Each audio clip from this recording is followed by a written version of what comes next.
नमस्कार, आप सभी का स्वागत है संज्ञान कोचिंग क्लासेस में। संज्ञान कोचिंग क्लासेस द्वारा छात्र हित को ध्यान में रखते हुए टेस्ट सीरीज का आयोजन किया गया है, जिसमें 3 टेस्ट सीरीज हमने रखे थे। आज इसका तीसरा टेस्ट था और उस टेस्ट के अंदर रीट लेवल 2 साइंस के अंदर मैथमेटिक्स से रिलेटेड जो क्वेश्चंस आए थे उनको हम यहाँ पे डिस्कस करने वाले हैं। ठीक है, चलिए तो शुरू करेंगे। सवाल नंबर 121 ग्राफ से संबंधित प्रश्न थे और 2 प्रश्न थे, 121 और 122, दोनों आपको ग्राफ से संबंधित थे। उनको ग्राफ देख के आपको हल करना था। तो पहला सवाल जो था, सवाल नंबर 121 जो था, उन कामगारों की संख्या कितनी है जिनका दैनिक भुगतान 20 रुपये है। तो आप देखेंगे ग्राफ की जो लाइन है, जहाँ पे एक्स अक्ष पे दिया हुआ है कामगारों की संख्या और वाई अक्ष पे दिया हुआ है प्रत्येक कामगारों को किया गया दैनिक भुगतान। वाई अक्ष पे दैनिक भुगतान है और एक्स अक्ष पे कामगारों की संख्या है। तो एक्स अक्ष पे आप देखेंगे कि 20 जहाँ लिखा है, 20 का जो आयत है वो कहाँ तक जा रहा है, वो 20 तक जा रहा है। तो 20 उन कामगारों की संख्या जिनका दैनिक भुगतान 20 रुपये है। तो 20 रुपये किन का भुगतान है? 20 कामगारों का है। तो आपका सी आंसर होगा 20। सवाल नंबर 122 कि 9 कामगारों वाले समूह को दिया गया दैनिक भुगतान कुल कितने रुपए का था। तो आप देखेंगे कि 9 कामगारों का जो आयत है वो कहाँ तक टच हो रहा है, वो 35 पे जाके टच हो रहा है। तो 9 को आपको 35 से गुणा कर देना था। तो 9 × 35, क्योंकि एक कामगार का जो मजदूरी है वो 35 रुपये है। तो 9 कामगारों की कितनी होगी? जब आप इसको गुणा करोगे तो 9 × 5 = 45, 9 × 3 = 27 और 4 = 31। आपका आंसर आ जाएगा 315, बी ऑप्शन। ठीक है। सवाल नंबर 123 ज्योमेट्री का सवाल है, बहुत इंपॉर्टेंट क्वेश्चन है, कई बार एग्जाम्स के अंदर रिपीट हुआ है पहले भी। तो देखिए क्या सवाल है कि किसी त्रिभुज ABC में 2 कोण A, 3 कोण B और 6 कोण C बराबर है। किसी त्रिभुज ABC में 3 कोण है ABC और उसमें 2 कोण A बराबर 3 कोण B बराबर 6 कोण C। तो B का मान बताइए क्या होगा। तो इसमें कहीं ना कहीं थोड़ा अनुपात का कंसेप्ट भी शामिल हो रहा है। अनुपात में एक ऐसा सवाल है जो रीट में आया हुआ है कि 2A बराबर 3B बराबर 4C। तो पूछा गया था ABC का अनुपात बताइए क्या होगा। तो ये अनुपात का ही कंसेप्ट है जो है अप्लाई होगा। क्या कंसेप्ट है देखिए, जब भी ABC 3 संख्या बराबर में हो और इनका हमें अनुपात निकालना हो तो इनके साथ में जो संख्या है इसको हम उल्टा कर देते हैं। मैं फिर से रिपीट करूंगा कि ABC जब भी बराबर में हो तो इनके साथ वाली जो संख्या है उसको हम उल्टा कर देंगे, व्युत्क्रम कर देंगे।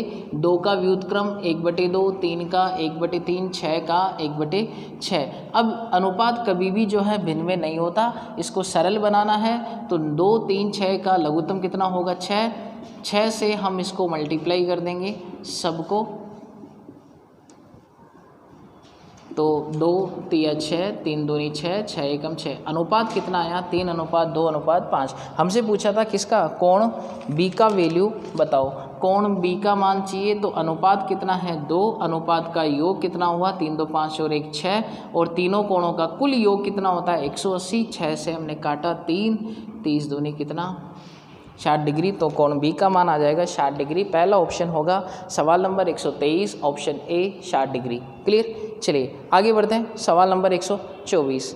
124 कह रहा है कि यदि किसी समबाहुभुज का प्रत्येक आंतरिक कोण 150 डिग्री हो तो उसकी भुजाओं की संख्या क्या होगी। समबाहुभुज का प्रत्येक आंतरिक कोण का फॉर्मूला होता है n-2 180। ये तो आंतरिक कोणों का योग होता है, n का भाग देंगे तो एक आंतरिक कोण का मान हमें पता चलेगा, जो कि सवाल कह रहा है कितना है? 150। हल करें इसको तो 180 गुणा में है, इधर आते ही भाग में चला गया। मैंने काटा इसको 3 × 5, 3 × 6 18। क्रॉस मल्टीप्लाई कर देंगे 6n - 6 दूनी 12 और n × 5 5n।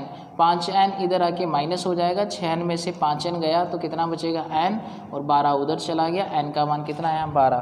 यानी कि इस बहुभुज की भुजाएं कितनी होगी? 12। तो आपका ऑप्शन नंबर डी 12 आंसर होगा। क्लियर। चलिए सवाल नंबर 125 240 का आधा क्या होगा। तो क्या करना था अपने को? 240 का आधा बताना था। 240 का आधा कर दो, आधा यानी 2 का भाग दे दो। 2 की घात कितनी है? 1। हमें पता है कि आधार समान है घाते अगर डिवाइड में है तो घाते माइनस हो जाती है, ये रूल हम यहाँ फॉलो कर दें तो 40 ऊपर जाके एक में से एक जो है माइनस हो जाएगा, 2 की घात कितना आया 39। तो आपका आंसर आ जाएगा 2 की घात 39, डी ऑप्शन। सवाल नंबर 125 ऑप्शन डी। सवाल नंबर 126 वर्गमूल से संबंधित प्रश्न था। तो काफ़ी सारे तरीके हैं इससे सवालों को हल करने के कि √0.01, √0.81, √1.21 और √0.0009। ये सवाल था आपका सवाल नंबर 126। बोला था कि साहब इसका योग बताइए क्या होगा। तो कई सारे तरीक़ों से आप इनको सोल्व कर सकते हो। 0.01 जो होता है उसका वर्गमूल हो जाएगा 0.1, 0.9, 1.1 और इसका हो जाएगा साहब 0.03। ठीक है, जोड़ दे सबको। कैसे जोड़ेंगे, डेसिमल को ऐड करना भी आपको पता होना चाहिए। 1.1, 0.9, 0.1। ठीक है, 3, 9, 1 10 और 1 11, 1 और 1 2। आंसर आ जाएगा 2.13। बी ऑप्शन आंसर होगा 2.13। सवाल नंबर 126 ऑप्शन बी 2.13। चलिए सवाल नंबर 127 बहुत अच्छा सवाल था। इस तरह के सवाल रीट में आ सकते हैं, बिल्कुल आ सकते हैं, क्योंकि गुणनखंड भी हमारे सिलेबस में है और बहुपद भी सिलेबस में है। तो बहुपद के अंदर एक थ्योरम आती है, रिमाइंडर थ्योरम। देखो क्या है, इस सवाल में गुणनखंड करने थे तो त्रिपदीय व्यंजक के गुणनखंड करने के तरीके होते हैं, उस तरीके से आप गुणनखंड कर सकते हो। पहली बात तो ये, लेकिन त्रिपदीय व्यंजक में वक्त बहुत लगता है गुणनखंड को करने में। तो तरीका क्या था, तो रिमाइंडर थ्योरम आपको काम में लेनी थी। आपको ये बात पता होनी चाहिए कि अगर मैं कहता हूँ कि 15 के गुणनखंड है 3 × 5, इसका मतलब कि इस 15 में 3 का पूरा भाग जाएगा और इस 15 में 5 का भी पूरा भाग जाएगा। यानी अगर 15 के गुणनखंड 3 और 5 है तो इन दोनों का भाग इसमें पूरा जाना चाहिए, और भाग पूरा जाना चाहिए तो शेषफल क्या बचेगा, 0 बचेगा। तो आपको क्या करना था, ऑप्शंस को देखना था। जैसे आपने देखा कि x-1 एक ऐसा ऑप्शन है जो तीनों में है, एक में नहीं है। तो पहले हम क्यों ना x-1 को चेक कर लें, ताकि एक ऑप्शन जिसमें वो नहीं है वो कट जाए। अगर x-1 इसका गुणनखंड है, इसका मतलब कि x बराबर 1 अगर हम रखें, तो शेषफल हमें 0 मिलेगा। यानी मेरे कहने का ये मतलब है कि x³ - 6x² 11x - 6 इसके गुणनखंड अपने को बताने हैं। तो हम ये कह रहे हैं कि आप इसको ऑप्शन से करो। कैसे, अगर मुझे चेक करना है कि x-1 इसका a गुणनखंड है या नहीं। अगर ये इसका गुणनखंड है तो इसका पूरा भाग इसमें जाना चाहिए, पूरा भाग जाना चाहिए, यानी शेषफल 0 मिलना चाहिए। तो अगर हम x-1 का भाग इसमें दे तो शेषफल कैसे ज्ञात करें, वो हमें बीजगणित की शेषफल प्रमेय बताती है। उसको आपको पढ़ना चाहिए सबसे पहले कि बीजगणित की शेषफल प्रमेय क्या होती है। तो x-1 को अगर मैं इसमें भाग दूँ तो शेषफल कैसे ज्ञात करेंगे, x बराबर 1 रखने पर पता चलेगा। -1 है, उल्टा चिन्ह काम में लेते हैं, +1, 1 यहाँ रख दो, 1 का क्यूब, 1 का स्क्वायर, 11 × 1 -6, 1 -6 11 -6। आपने देखा 1 + 11 कितना 12, 6 और 6 कितना 12, 0 आ रहा है। यानी कि x-1 का इसमें पूरा भाग जा रहा है। तो x-1 तो इसका गुणनखंड होगा ही होगा। तो अपन ने बी ऑप्शन को पहले काट दिया कि ये तो आंसर हो भी नहीं सकता, बचे 3 में से एक देखना है।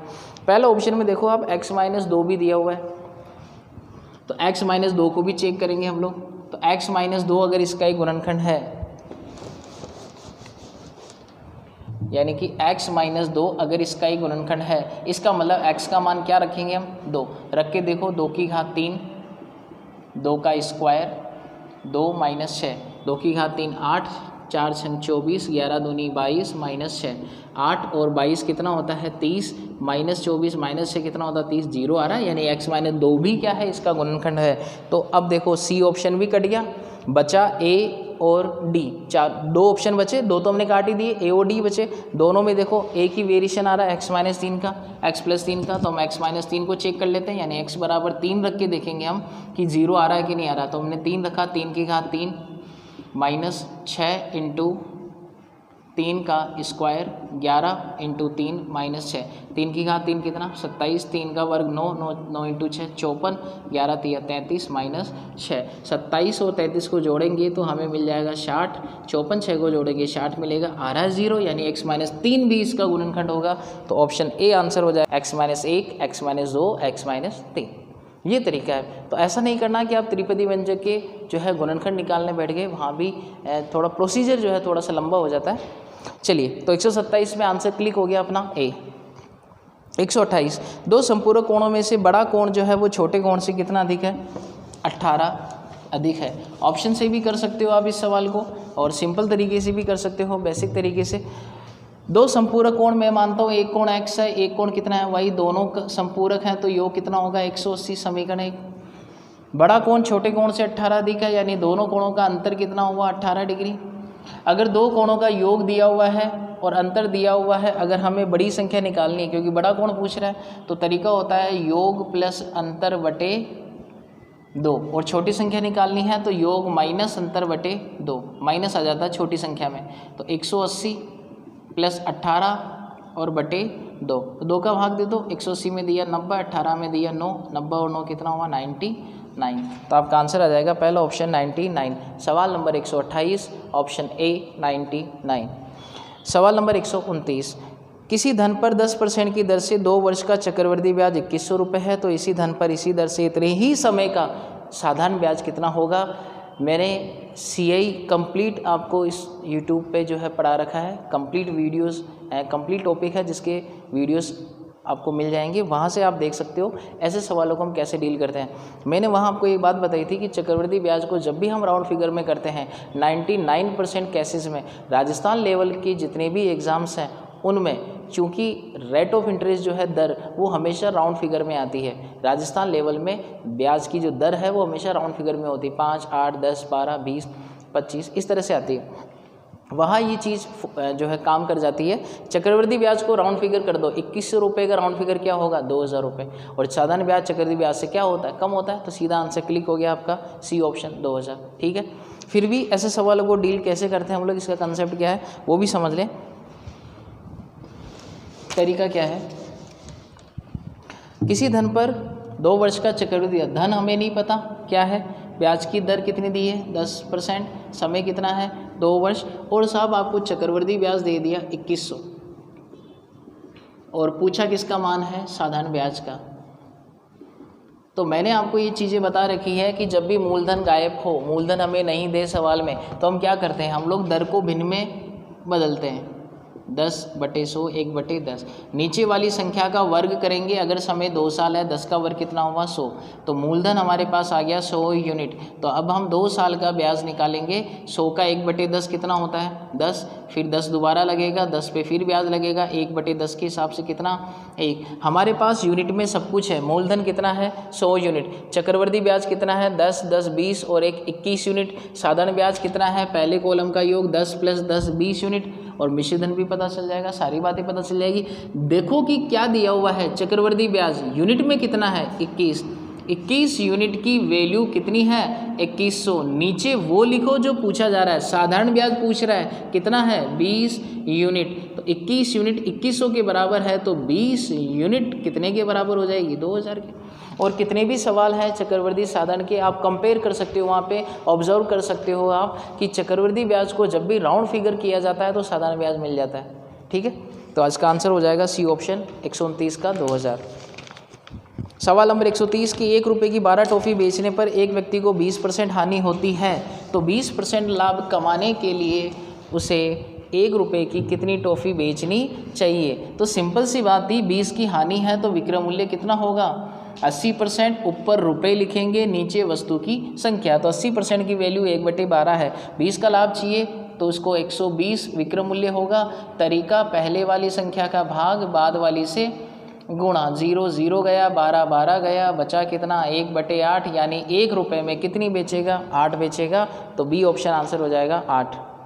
ठीक है, चलिए सवाल नंबर 131, एकता और अर्पिता की वार्षिक आय 3:2 के अनुपात में है।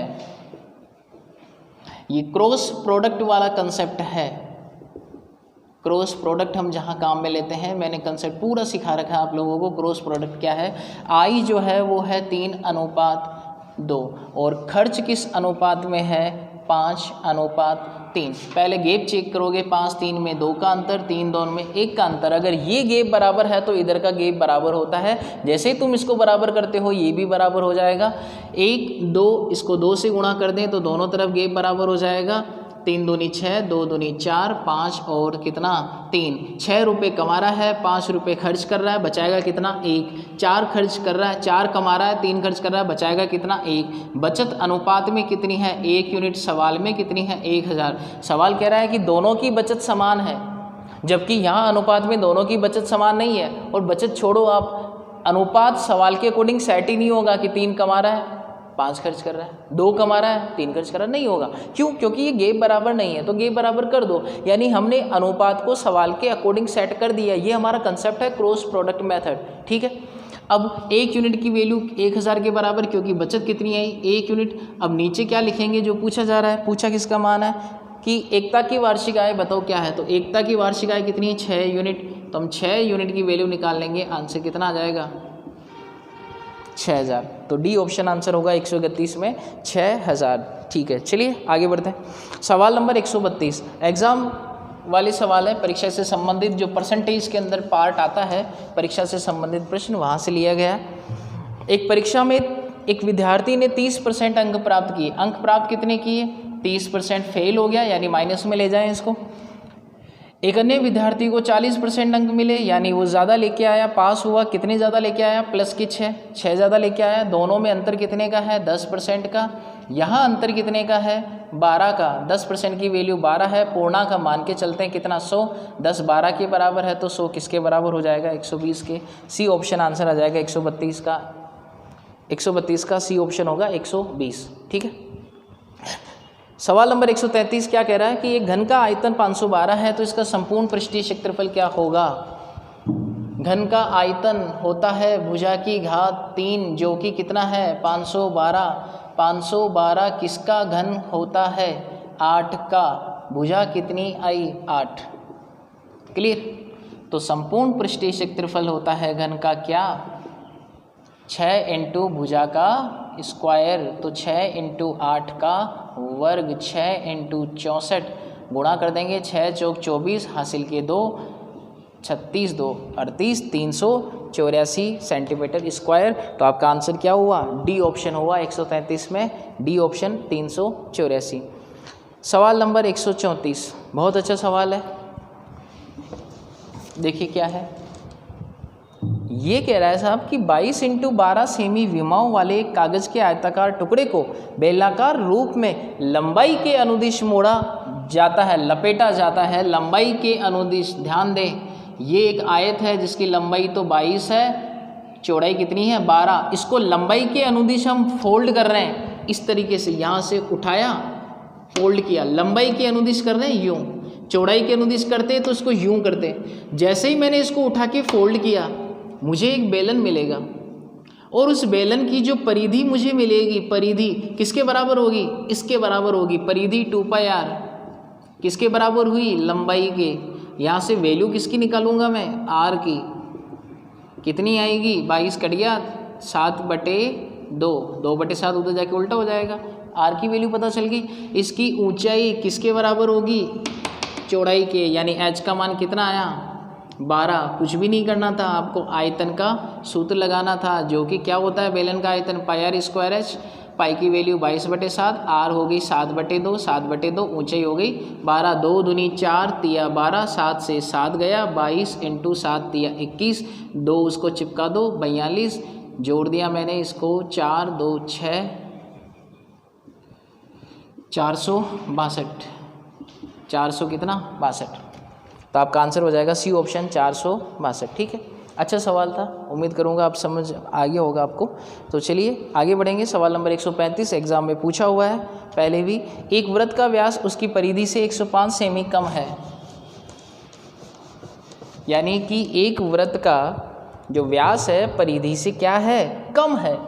तो परिधि और व्यास का अंतर कितना हुआ, 105। परिधि का सूत्र बताइए, 2πr। व्यास क्या होता है 2r, 105। सब कॉमन क्या आ रहा है 2r, अंदर क्या बचेगा पाई, इसकी वैल्यू चिपका दो 22/7, इधर 1 बच गया। 2r लघुत्तम लो, 22 में से 7 गए तो कितने बचेंगे 15/7। आर इधर रहेगा, बाकी सबको उधर ले जाओ। तो मैं काट देता हूँ या तो इसको, या फिर पहले उधर ले जाओ। 105, 2 का तो भाग और ये 7/15। ठीक है, तो काट दो, पीट दो इसको। 5 से काटा 3 बार, 3 से काटा 7 बार, 7 × 7 कितना हुआ 49/2। हमसे क्या पूछा था, वृत्त की त्रिज्या। त्रिज्या आ गई 49/2, भाग दे दो, 2 दूनी 4, 2 चौके 8, 2 पंजे 10, 24.5। तो आंसर होगा डी ऑप्शन 135 का 24.5, 24.5 सेंटीमीटर। चलिए अगला सवाल था हमारा बहुलक का। बहुलक का सवाल ये था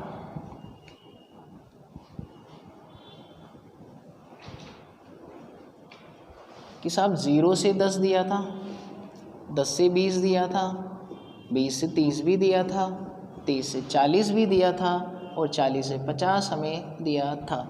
ठीक है, देखो ये कितनी है 14, 23, 27 F और कितनी है 15। बहुलक पहले दे दिया कितना है 24। तो आपको पता होना चाहिए कि साहब बहुलक कैसे ज्ञात करते हैं जब वर्ग अंतराल दिया होता है। एक सिंपल सा सूत्र काम में आता है बहुलक ज्ञात करने का। तो उसके लिए सबसे पहले तो हम बहुलक वर्ग अंतराल ज्ञात करेंगे। बहुलक क्या होता है, जिसकी बारंबारता सबसे ज़्यादा होती है। और बहुलक वर्ग अंतराल भी कैसे निकालेंगे, देखो बारंबारता किसकी ज़्यादा है 27 ज़्यादा है, किसकी है 20 से 30। बहुलक वर्ग अंतराल कितना हुआ 20 से 30। सूत्र काम आएगा अब बहुलक का, क्या काम आएगा L + F1 - F0 2F1 - F0 - F2 × H। बहुलक कितना दिया हुआ है 24। निम्न सीमा कितनी है, L का मतलब अंतराल की निम्न सीमा 20। F1 जो तुमने वर्ग अंतराल सेलेक्ट किया उसके सामने बारंबारता F1 पहले वाले की, F0 बाद वाले की, F2। F1 कितनी हुई 27, F1 हो गई 27, F0 कितनी हुई 23, 2 × F1 2 × 27 - 23, F2 कितनी है F2 कितनी है F। गैप H का मतलब होता है अंतराल का गैप, कितने का है। पहले 20 को इधर ले जाओ 4, फिर इस 10 का इधर भाग लगा दो बटे 10। 27 में से 23 गए तो 4 और 2 × 27 कितना होता है 54 - 23 - F। ऊपर से 4 कट गया, ये इसके बराबर हो जाएगा। तो 54 में से 23 घटाओ साहब कितना बचेगा 31 - F बराबर किसके हो गया 10 के। F उधर जाके क्या हुआ प्लस का, 10 इधर आके माइनस हो गया। F का मान कितना आ गया 21। तो आपका ऑप्शन हुआ पहला 21, 136 ऑप्शन है 21। एक लीप वर्ष में 53 रविवार आने की प्रायिकता बताओ। अगला सवाल है आपका कि लीप वर्ष में 53 रविवार आने की प्रायिकता बताओ। तो लीप अलीप का जो कंसेप्ट है वो आपका क्लियर होना चाहिए प्रायिकता का। हमें बोला है लीप वर्ष, तो लीप वर्ष में क्या होता है कि 365 दिन, 366, तो 52 तो सप्ताह होते हैं और साहब 2 दिन एक्स्ट्रा होते हैं। 52 सप्ताह के अंदर 52 रविवार तो फिक्स है, आना ही है। अगर हमें चाहिए 53 रविवार यानी कि अगले 2 दिन के अंदर रविवार आना चाहिए, तो इसकी कुल स्थितियां क्या होगी कि हो सकता है 2 दिन रविवार सोमवार का हो सकता है कि सोमवार और मंगलवार का हो सकता है कि मंगलवार और बुधवार का हो सकता है कि बुधवार और गुरुवार का हो सकता है कि गुरुवार और शुक्रवार का हो सकता है कि शुक्रवार और शनिवार का हो सकता है साहब कि शनिवार और रविवार का हो। ठीक है, कुल कितनी स्थितियां हुई 7, यानी कि कुल स्थितियां तो बनेगी कितनी 7। अब हमें चाहिए कि 52 सप्ताह के अंदर 52 रविवार तो आने ही हैं। हमें कितने चाहिए 53, यानी कि अगले 2 दिन की जो कंडीशन है उसमें रविवार आना चाहिए। रविवार 2 जगह आ रहा है, यहाँ तो अनुकूल स्थितियां कितनी हुई 2 और कुल स्थितियां कितनी हुई 7। भाई अपने को कितने रविवार चाहिए 53 रविवार। 52 सप्ताह में 52 तो फिक्स है, अगला जो दिन है 2 दिन उनमें रविवार आना चाहिए ही चाहिए, तब जाके 53 होंगे। तो 53 का मतलब 2 स्थितियां हैं, अगर वो आ गई तो हमारी घटना घटित हो जाएगी। अनुकूल स्थितियां 2 है, कुल कितनी है 7। आपका आंसर हो जाएगा 2/7, बी ऑप्शन 2/7। चलिए सवाल नंबर 138। ये कह रहा है कि ये कोण दिया हुआ है 135, ये कोण दिया हुआ है 130, ये कोण की वैल्यू आपसे पूछा है x की। तो ऐसे सवालों को जब हम डील करते हैं तो सबसे अच्छा तरीका होता है कि यहाँ एक रेखा खींच दें जो इनके समानांतर हो। कर दी। ये दोनों कोण इसको मिटा दें, ये कोण और ये कोण के बीच संबंध क्या है? सहायंतर कोण। अगर आपने रेखा कोण पढ़ा है तो आपको पता है कि 2 समांतर रेखा को तिर्यक रेखा काटे तो दोनों तिर्यक रेखाओं, दोनों समानांतर रेखाओं के मध्य और तिर्यक रेखा के एक ही ओर बने कोणों का योग कितना होता है? 180, और इन्हें क्या कहते हैं? सहायंतर कोण। इन दोनों का योग कितना होगा? 180। 180 में से 135 घटा दोगे, कितना बचेगा? 45। इस कोण और इस कोण में भी वही संबंध है, सहायंतर कोण है, योग 180 होगा। 180 में से 130 घटाया, कितना बचा? 50। 50 और 45 को जोड़ दो, कितना आ जाएगा?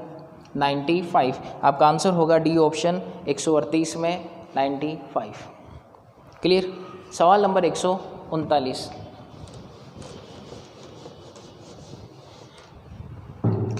139 कह रहा है कि ABCD एक चक्रीय चतुर्भुज है। तो साहब ये केंद्र दिया हुआ है और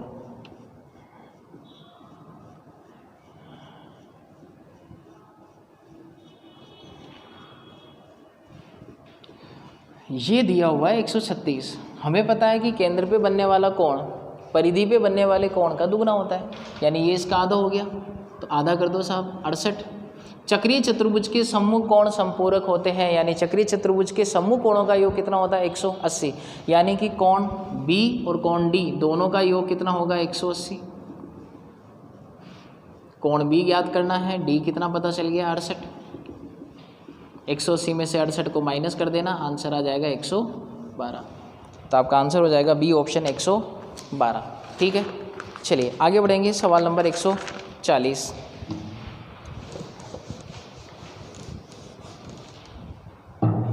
सवाल नंबर 140 क्या कह रहा था?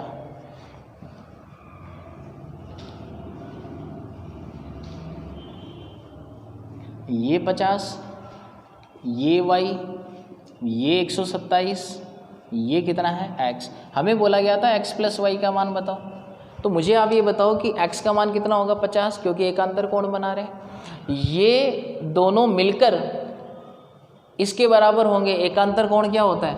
2 समानांतर रेखाओं को जब तिर्यक रेखा काटे तो समांतर रेखा तिर्यक रेखा के मध्य का कोण, समांतर रेखा तिर्यक रेखा के मध्य का कोण। अगर मैं इसको तिर्यक रेखा मानता हूँ, ये समांतर रेखा, ये समांतर रेखा, तो तिर्यक और समांतर के बीच का, तिर्यक और समांतर के बीच का तो पूरा कोण काउंट होगा ये यहाँ से यहाँ तक।